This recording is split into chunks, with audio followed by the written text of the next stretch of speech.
our main event is, of course, a farewell, not a negative one like it was last week when my good friend of mine passed away by the name of Vince Steele. This is not a death situation. This is just retirement. This is the end of a conversation here. Um, I have the opportunity to, since we're doing video, allow me to. I got to open it first, apparently. Jesus Christ. Here we go. So, yeah, I have it open now. Okay, so before I blocked your screen, that's fine. Homicide, the Notorious 187, the former Ring of Honor World's Champion, the former TNA X Division Champion, a mentor. I mean, that's the word that keeps being spread around, a mentor. He did so much for me. He did so much for so many people in the New York City area. And I know that we like to take him for granted and like he's our guy, but Homicide's nationwide now. Homicide's worldwide. His influence has been felt all around the world. Um, he posted this. Let me go ahead and share this screen. Where are we at here? There we go. This was something that he shared on his Facebook. Can't believe I saying goodbye. Not only a job, the passion, the sport of pro wrestling. Myself and Bull James versus Mike Santana and I Hate Everyone, Alpha Jr. Inside joke. Reason I'm leaving because I went to my doctor and found a cyst on my brain. Had it for months and it's getting worse. My vision and my speech is bad because the hard hitting, getting knocked out, and hitting a plane to travel. March 20th was just passed a couple days ago. Outlaw wrestling means a lot. I want people to party and smile, except for Alpha Jr. I'm a survivor. I always win BS battles. Bottom of my heart. Thank you for your support. This is not a goodbye. This is see you later. Hashtag Latin Terror, hashtag Homicide, hashtag 27 Sweatbox 1. A lot of people have gotten a chance to speak with him. He's in good spirits, but as an individual, as myself, who's spoken to him many, many times over the course of over a decade, you can hear it, and you can see it in his typing a little bit. Yeah, no. I tried to clean.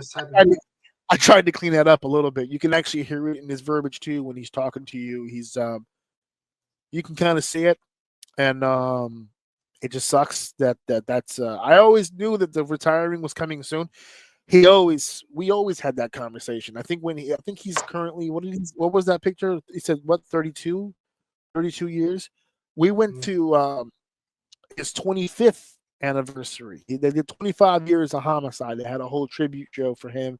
He was the main event, and I was invited to that. I went to that.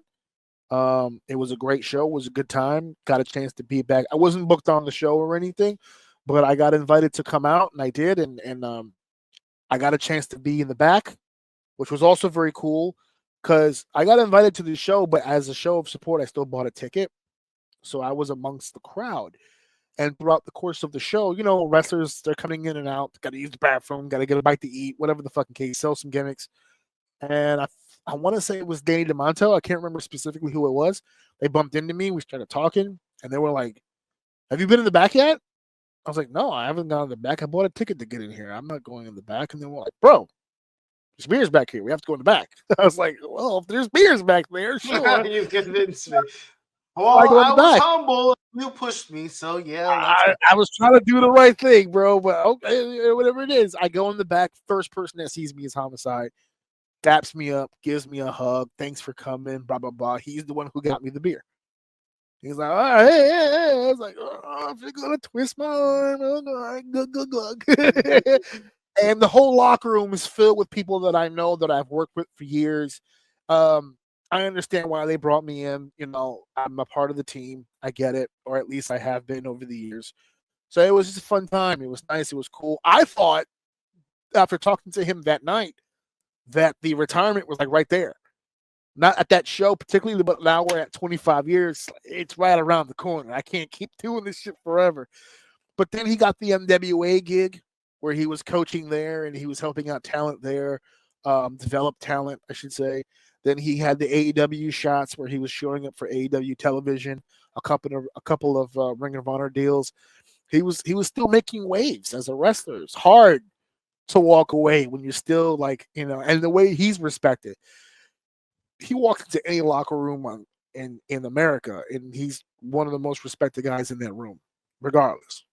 And so that it was hard to hear that it was a health reason that he's leaving, but at the same time, like, he seems to be in good spirits. He seems to be frown. He's always been like a frown upside down kind of guy. I made a post myself. I won't share it. You guys can see it on my social media. And I even said in the post, I was like, as far as the health thing goes, I know you, and I know you don't put over bullshit like that. He's not going to do the job to assist. It's not going to happen. He's not going to put the fucker over. No way. He's going to refuse to do it. But I wish he hasn't taken it out with a fork yet. The word is like, where? Show me where the fucker's at. Which way is it? So it sucks that that's the way that it's ending, but at the same time, I'm glad to hear that he's doing so well mentally, that it hasn't crushed him or crashed him. I didn't get a chance to see the match for there was stuff going on at the house, so I didn't get a chance to go to this show. So I regret that. I probably should have gone. It was Homicide's final show. It was a sold out venue, a good turnout. So happy for him. As far as the man himself, right? So we've heard that phrase 1,000 times. He's so respected, and everyone loves him so much. One of the biggest reasons for that is because for years there wasn't really a lot of training facilities in New York.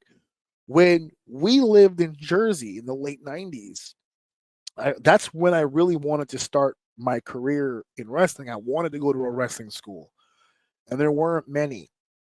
And the only one closest to New York that was Johnny Rod's school. And I got a chance to speak to him on the phone. I even went down to Johnny Rod's school in New York, and he was a really cool dude. No disrespect, but you know how I looked when I was like 16 years old, skinny, not very tall. He looked right at me and just, this is not going to work. What are you what are you doing? This is the late 90s before any jack off. You can be 5'2", 110 pounds and be a world champion somewhere now. But in those days, they actually in gave their a fuck defense, wrestling at that time was looked at especially with Vince, just like athletes, where they wanted the biggest, tallest. If you're not over a certain amount, you can't do this. So that type of shit. So I mean, I guess it makes sense. He's a victim of the time. So, in 1998 and 1999, I was extremely bitter about the situation. But now in 2025, yes, I get it. So yeah. I'm no Hulk. Yeah, I get it. Not a body guy. All right.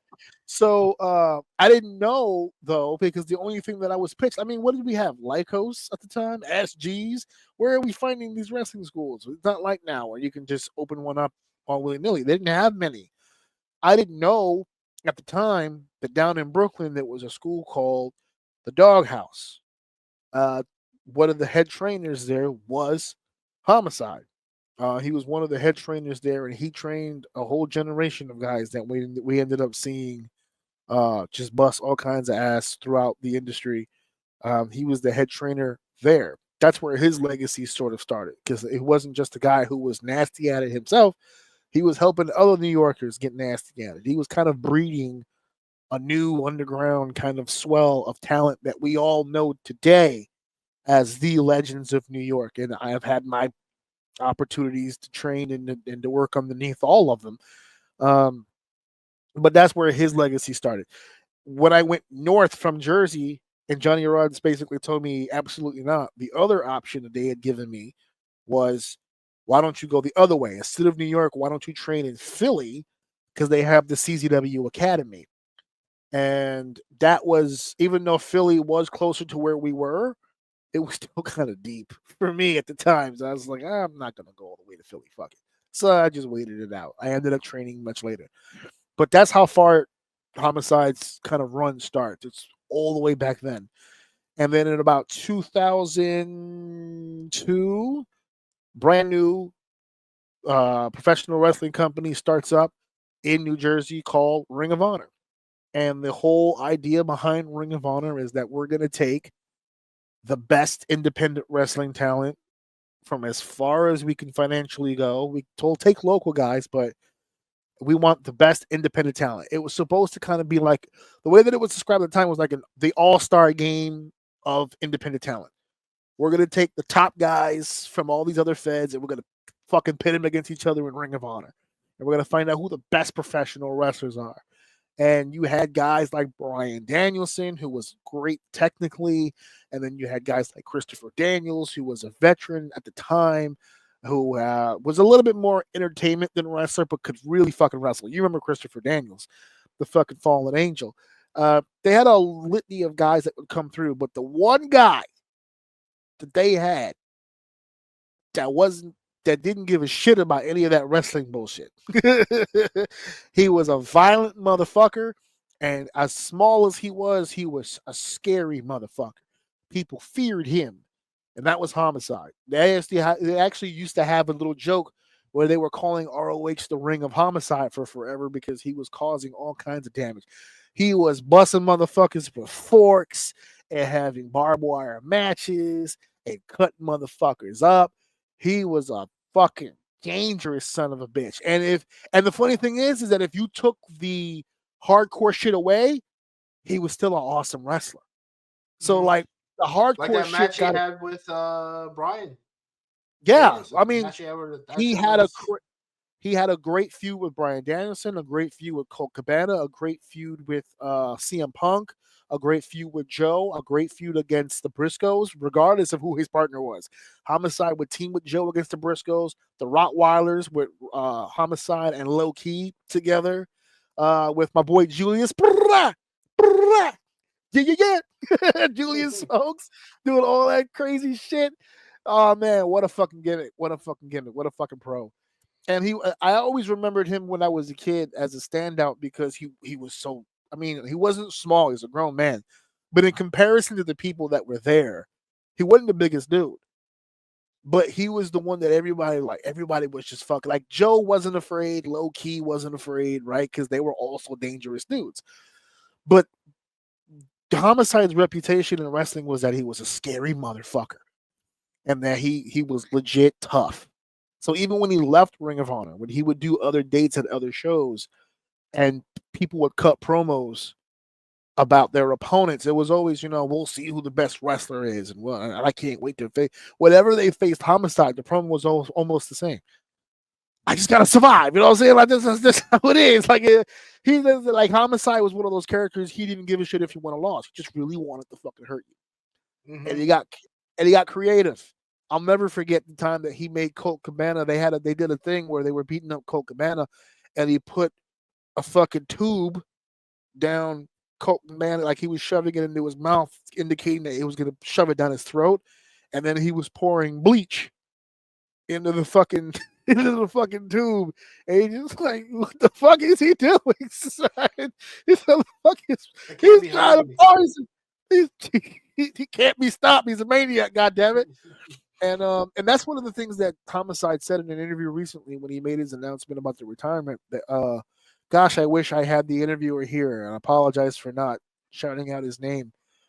If you're listening to this segment and you know exactly who it was, please feel free to tag. I mean no disrespect to taking his question, but he had asked Homicide, when it's all said and done and the career is over, what do you want to be remembered as? How do you want Homicide to be remembered?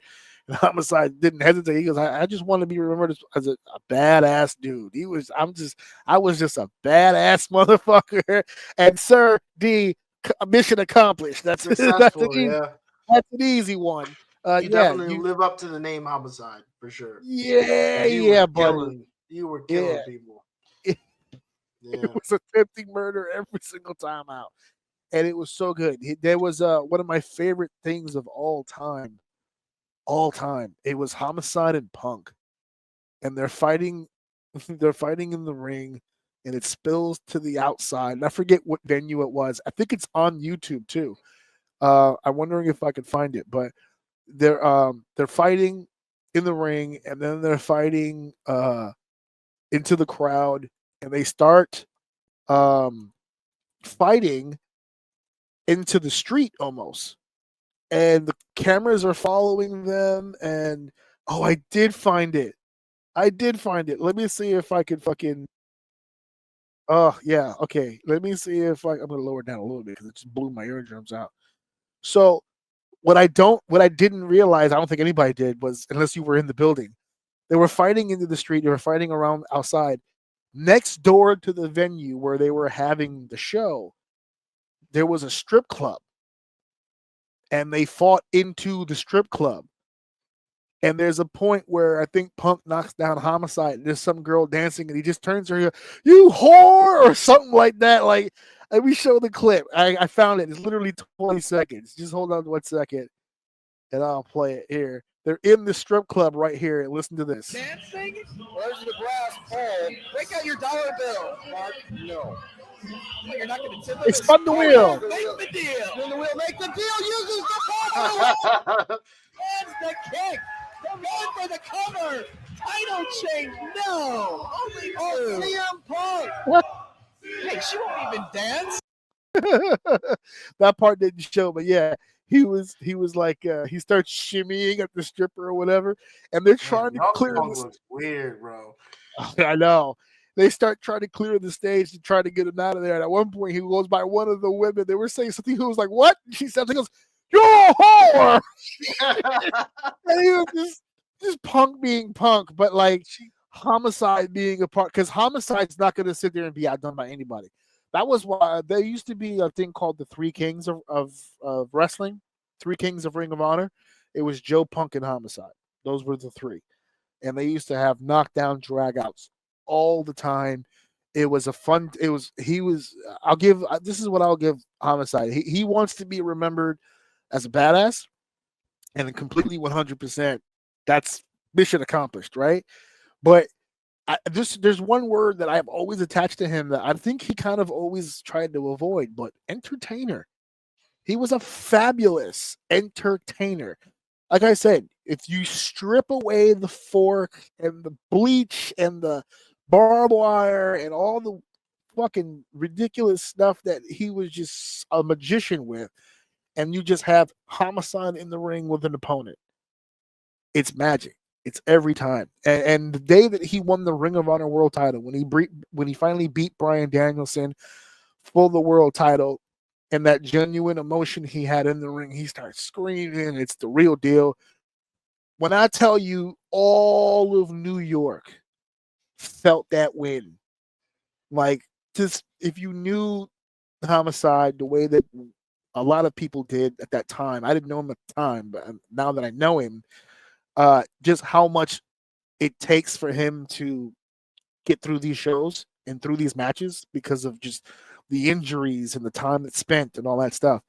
And to have won the Ring of Honor World title, it was almost like a reset button, because after that Ring of Honor World title win, he has some more time in Ring of Honor, but he eventually winds up in TNA, and then he starts killing it in TNA. He's a part of LAX with Hernandez. They win the tag team titles multiple times. Feuds with like the Dudleys, AJ Styles and Daniels. I mean, they had a ton of opponents that they went through. Rock and Rave Infection, and then they separated, and they put Homicide in the X division. He becomes X division champion. He's fighting Red and Shark Boy and all the just fucking Sabin, and he's going through litany. He's been in the ring with the absolute fucking best. The best, and he was always up there with them no matter what. A lot of people say, and I'm on board, that the WWE probably should have picked him up a long time ago, even if they weren't going to use him as a performer. Just that brain, that knowledge, that experience. I always tell people, as good as you are at the activity, that doesn't mean you're going to be a great coach. Anybody in sports will tell you that. Michael Jordan could not coach if he wanted to save his life. Magic Johnson tried. He couldn't do it. Peyton Manning can't do it. Shaquille O'Neal can't do it. You can be great physically and not know how to coach. You can coach and not be great physically. Homicide was both.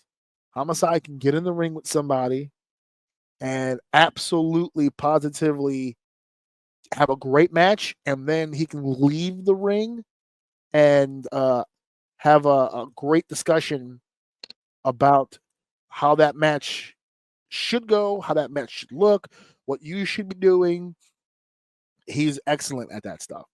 So it's the end of a career, and I couldn't be happier for him that he's ending it on his terms. So I'm excited for that.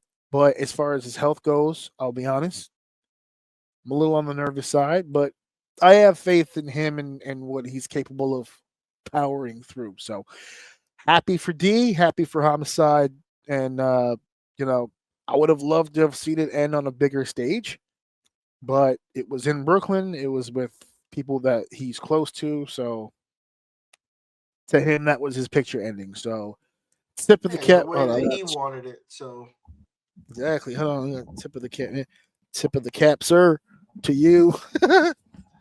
And I'm all discombobulated. So tip of the cap to D, to the mentor. One last thing. I don't want to forget saying this. When my career started, the first interview I ever did, because when I got hooked up with Fighting Spirit Wrestling, when I was brought in for the first time for my first real professional wrestling gig, I had done other things in wrestling, but nothing really serious and nothing of any importance. No real role on the show. Setting up rings, setting up chairs, no real importance. I count that sometimes toward the due paying process, but not real wrestling experience. First time I ever got into wrestling, I was joining it with Fighting Spirit Wrestling with Joel and Jose Maximo, the Maximo Bros in Brooklyn.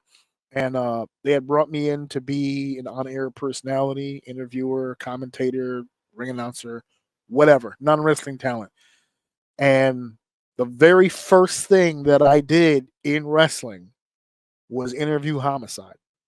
And that interview, I shared it the day of his last match. It's on my social media, my personal one, not the Orsini's Uncensored Mind one.